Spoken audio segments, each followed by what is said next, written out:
step further than that, because there's no point making recommendations around product they don't have in stock. They also cross-reference the CRM recommendations to the ERP recommendations and start being much more specific about, well, yeah, there's these 5 things that you might like, but here's the 3 that we can get you within 24 hours, allowing the salesperson to have a both deeply connected but also insightful interaction with that client, because I don't just know what you bought, I don't just know what you like and what I've got now, but I know what you like that I can actually sell you in a bag that you can walk out of the store in.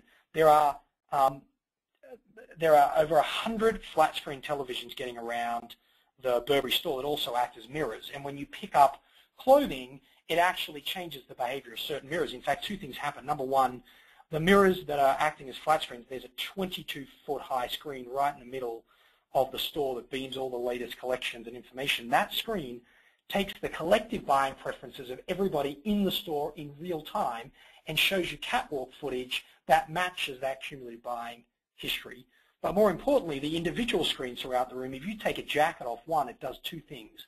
Number one, it starts showing you footage of the artisan making that jacket, preparing those boots, etc., but also starts making recommendations in real time as to what other products they have in store that would match the garment you just pulled off, which has got a near-field communication device embedded into it, that you may also want to consider buying while you're in there.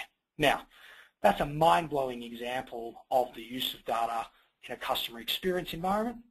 It's also extremely expensive and very difficult to do from a collaboration perspective, but I included it in this conversation because I think intimacy is not just about, soft, fluffy relationship stuff. It's actually increasingly about very hard and unsexy execution inside a business. And we know with big data and machine-to-machine computing and the